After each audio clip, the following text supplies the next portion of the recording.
Hello people, so today is the 21st of July 2017 and for Harry Potter fans all over the world that only means one thing. Exactly 10 years ago today, the final Harry Potter book in the series, Harry Potter and the Deathly Hallows, was released. I can't believe it's been 10 years since this book came out. Part of me wants to say, 10 years already? That's flown by. And then the other half of me is like, it's only been 10 years? Even though, while I was reading this book for the first time, I thought that by finishing it, it would mean that Harry Potter was over, apart from the last couple of films coming out. It's not over. Harry Potter will never be over, and it's not even just because of Fantastic Beasts either. J.K. Rowling is keeping the magic alive, through Pottermore and releasing new information here and there. It just keeps going on, and I really hope that after the Fantastic Beasts films we're going to have more Harry Potter related films. And even if that wasn't a thing, even if there were no other films or no Pottermore or anything like that, Harry Potter would still live on to those who it means a lot to. I know that for sure. I know that I will still love Harry Potter as much now as I did 10 years ago, even if there really was nothing else, because at the end of the day, it's never over. It's never over because you can just reread the books and rewatch the films and the magic just lives on. So yeah, because it's been 10 years since the final Harry Potter book was released, I thought I would share with you exactly what Harry Potter means to me, or at least try to, because trying to explain what Harry Potter means to me sounds impossible. It means so much to me. I love it so much that I don't even know if I can put it into words, but I'm gonna try. So I thought I would start off by briefly telling you how my Harry Potter journey began. It began with The Philosopher's Stone, but unfortunately not the book. It began with the first film. I did own a couple of the Harry Potter books before the first film came out, but I had no idea what it was, and I saw it as a kind of way for my family to try and get me to read. And, you know, they didn't know anything about Harry Potter either, and I know that for a fact because they gave me Philosopher's Stone and Goblet of Fire, number 1 and number 4, and my brother was given the Chamber of Secrets. Like, obviously they did not know that A, it was a series, and B, there was a particular order. The first book I ever remember owning was The Goblet of Fire, and I did actually attempt to read it before the first film came out, before I knew anything about Harry Potter or that it was about magic or anything. I knew nothing about it. Started reading The Goblet of Fire, I was in year 6 at school. I just remember getting really confused, constantly confused, because I had no idea what was going on, and of course I didn't. Not only did I have no idea what Harry Potter was about, but I was reading the 4th book in a series. I had 3 more years worth of Hogwarts to catch up on, so I abandoned it around the time they were going to the Quidditch World Cup. I think I just lost all hope in trying to understand what was going on, and I just left it there until the first film came out. I remember watching the trailer for The Philosopher's Stone, and I always wanted to watch it in the cinema, but this was around the time when I never really went to the cinema. I don't know if it's because there wasn't one nearby, which there wasn't at the time. There was not a cinema within miles. I had to wait for it to come out on video.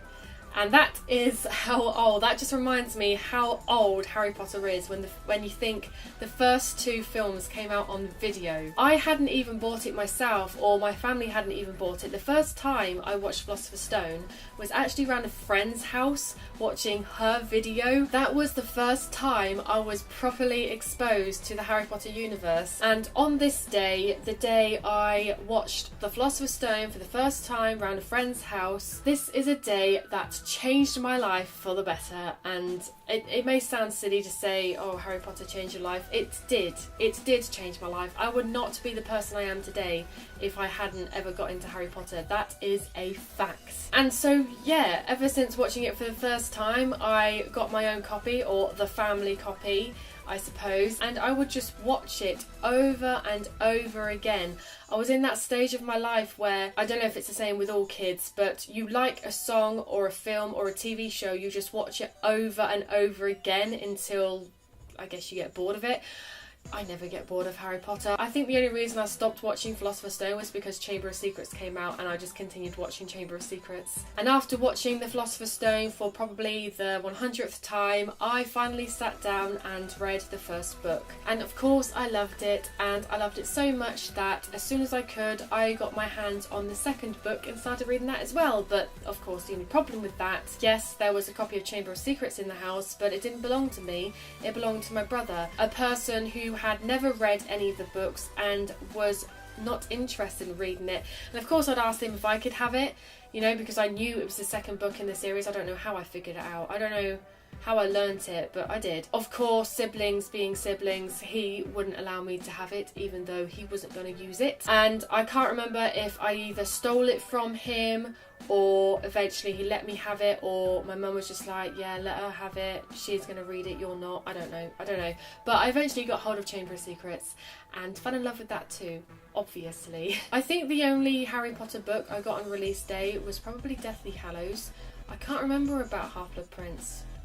I think I might have got that on release day as well, I'm not too sure, but Deathly Hallows definitely. It was a vicious cycle on the build up to the Deathly Hallows book coming out, because half of me could not wait for the book to be released. I was so excited about it so that I can read the final book and know what happens in it. And at the same time, I didn't want it to be released because it was the last in the series, and if I was to read Deathly Hallows, if I was to read this book, then it meant it would be over, and that was heartbreaking. This book, right, is without a doubt the best book in the series. And I have to say that not just because it's the last one, or because it must therefore be the best written story in the series because it's the most recent one. It's my favourite book in the series.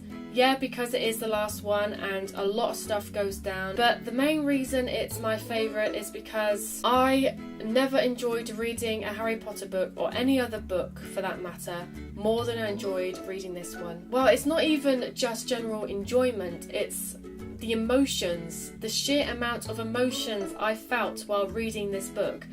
I could blither on for hours about how much this book in itself means to me, and I'm trying to make a whole video about how Harry Potter means to me in general. I'm pretty sure there wasn't a single chapter where I didn't cry over something. Even right at the beginning, when Dudley shook hands with Harry and told him he wasn't a waste of space, I bawled my eyes out because Dudley Dursley didn't think Harry was a waste of space, and that was just so emotional. And I just cried at anything. Everything was just coming together, and it just felt so surreal as well reading it. It felt so surreal. I can remember reading it for the first time and stopping every now and then thinking, I'm reading a Harry Potter book for the first time, and this is the last time I'm going to be able to say that. That in itself is just heartbreaking, isn't it?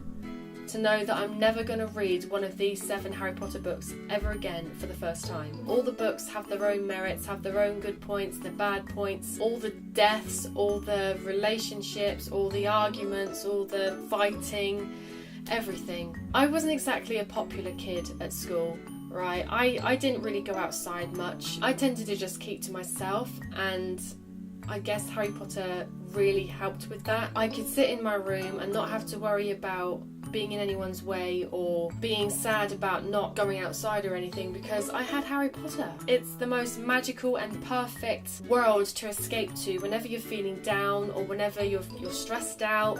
You know, even in today's world, you can just completely zone out and tune into the Harry Potter universe, and everything's okay because you're in your favourite place in the world. That's how I see it anyway. Harry Potter makes me happy. It makes me happy even when I don't need to be happier than I already am. It's one of those magical, beautiful things that you don't need something physical in order to have it in your mind or in your heart. I love reading about theories. I love watching YouTube videos related to Harry Potter. I love going to the studio tour. I really hope one day I have the privilege to go to Orlando to the Harry Potter world up there. I love getting merch, you know, I get the Geek Gear subscriptions every month, which is really exciting. There's Pottermore and J.K. Rowling herself keeping us updated about what's going on. I mean, in a couple of months we find out whether or not Albus truly is going to be sorted into Slytherin. The books are always there to be reread and the films are always there to be rewatched. J.K. Rowling herself said it perfectly: Hogwarts will always be there to welcome you home. And that is the most perfect quote she could have ever said at that Harry Potter premiere for Deathly Hallows Part 2. I love that everyone sorts themselves into their own houses. I love that there's Hufflepuff pride for us Hufflepuffs. I love everything about Harry Potter. I love that it's still around and it's still relevant. Harry Potter will never end, not for those of us who are still around to enjoy it. And you better believe that if I ever have children, I'm reading them the Harry Potter books. Absolutely am I doing that. I almost can't wait for that. Happy 10-year anniversary to the release of Deathly Hallows, one of the greatest books I've ever had the pleasure to read, and thank you J.K. Rowling, the Queen of Harry Potter herself. Thank you for coming up with the idea of Harry Potter. Thank you for writing it down, and most importantly, thank you for not giving up when those other publishers turned you down. Thank you for persevering and for succeeding in bringing Harry Potter alive. If you like this video, please give it a thumbs up. Give me a comment down below what Harry Potter means to you, what you love about Harry Potter, and let's just celebrate the 10-year release of Deathly Hallows together. If you are new to my channel and you would like to see more of my videos, please don't forget to hit that subscribe button. I make videos all the time about loads of different things. Thank you all very much for watching, and I will see you next time.